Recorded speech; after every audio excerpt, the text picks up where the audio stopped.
Olá galera, bem-vindos a mais um vídeo aqui do meu canal. Sou o professor Alan e estarei apresentando para vocês mais um vídeo referente ao curso Python com Jupyter Notebook. Nesse vídeo aqui nós vamos estar apresentando mais algumas funções nativas e métodos associados a strings.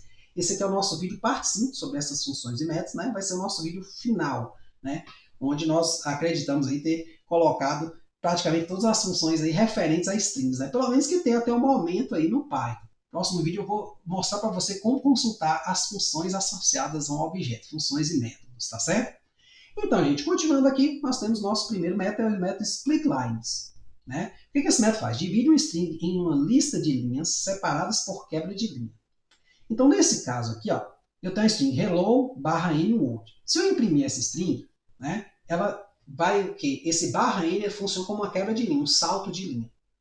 Então, imagine que eu queira agora pegar cada elemento dessa linha e juntar numa lista. O que é uma lista? É um objeto Python que ele vai ter um delimitador lá que é colchetes e os seus elementos vão ser separados por vírgula. Então, eu quero esta palavra aqui e esta dentro da minha lista. Então, eu vou usar o método splitlines. Né? Então, eu pegar string.splitlines, deu isso aqui, hello e word. Nós temos também a função, né, o método startWith. O que ele faz? Verifica, né, se o string começa com um determinado prefixo. Então, por exemplo, a string minha é hello. Então, eu quero verificar se ela começa com o prefixo HE, com H maiúsculo. E depois quero verificar se ela começa com o prefixo HE com H minúsculo. Então, obviamente, como há uma diferenciação entre maiúsculos e minúsculos, obviamente o primeiro deve dar verdadeiro e o segundo falso. Né? Mas aí, entenda que caso você precise não levar essa diferença em conta, você pode usar a função lower, né, baixar a caixa e fazer a procura na string modificada, tá certo? Na string em caixa baixa. Outra função que nós temos, uma função muito importante, que a gente usa bastante, né, na análise de dados, é a função strip. O que ela faz? Remove espaço em branco e outros caracteres especiais como tabulações e quebra de linha do início e do final de uma string. Então tem aqui hello, vírgula, word, aí vem aqui um espaços em branco e 3 quebras de linha. Se eu imprimir isso aqui, gente, ó, observe, fica um espaço um pouco maior aqui, porque cada /n desse aqui salta uma linha aqui, tá certo? Então, nesse caso, eu queria muito tirar esse primeiro espaço em branco e tirar todo esse restante aqui, fazer uma limpeza desse dado. Então, eu posso fazer isso com a função strip, né, com o método strip desse jeito aqui, hello, word. Perceba que aqui agora ele não tem mais, né, os espaços anteriores, nem a quebra de linha e os espaços que vêm depois dessa string. Nós temos um outro que é a swap case. Né? O que ela faz? Retorna uma cópia da string com uma troca de caixa entre letras maiúsculas e minúsculas. Então, nesse caso, ó, eu tenho aqui minha string, né, hello world. O que ela vai fazer? Toda letra maiúscula vai virar minúscula, toda minúscula vai virar maiúscula. Outros sinais não são afetados. Né? Por exemplo, o sinal de pontuação aqui, a vírgula, nada disso muda. O espaço em branco, nada muda. Mas as letras vão ser invertidas sua caixa. Então, hello, o primeiro H aqui minúsculo, o resto maiúsculo. O word, o primeiro W aqui, que é a primeira letra aqui da palavra minúsculo, o resto maiúsculo. Então, pensa que houve uma troca. Temos a função título. O que ela faz? Converte a primeira letra de cada palavra de um string em maiúscula e todas as outras em minúscula. Por exemplo, eu tenho aqui Python com Jupyter Notebook. Né? É a minha string, essa frase. Observe que Python aqui já começa com a letra P e o resto é minúsculo. Esse com aqui começa com a letra C, mas é minúscula e o resto minúscula já. Jupyter. Quando eu aplicar aqui, o que vai acontecer? Vamos observar aqui a saída.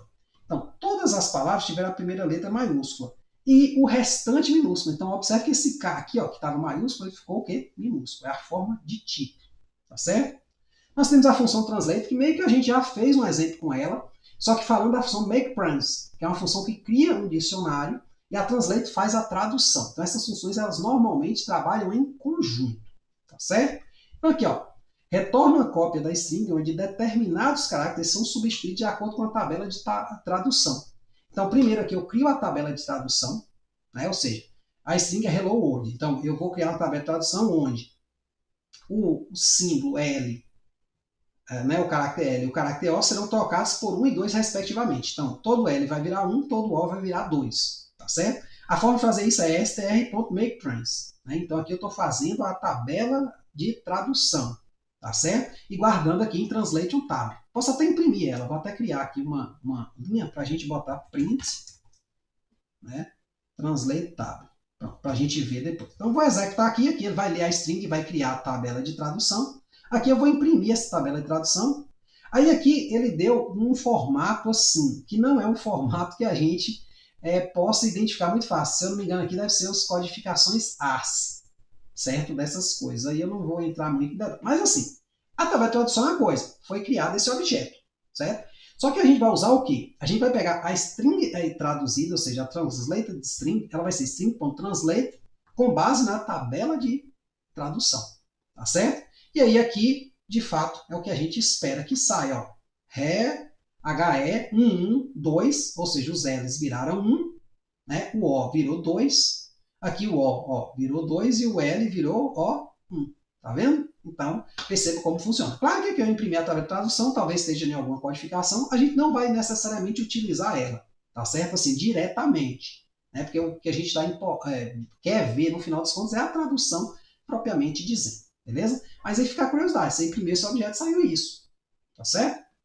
Nós temos a upper. O que a função upper ou o método upper faz? Ó, retorna um string com todos os caracteres maiúsculos, é chamada caixa alta. Enquanto a gente tem a lower, que joga todo mundo para a caixa baixa, nós temos a upper, que joga todo mundo para a caixa alta. Então, no caso, a string alan, quando a gente aplicar o método upper, né, nessa string, vai acontecer o quê? Alan, tudo com caixa alta, né, com maiúsculo.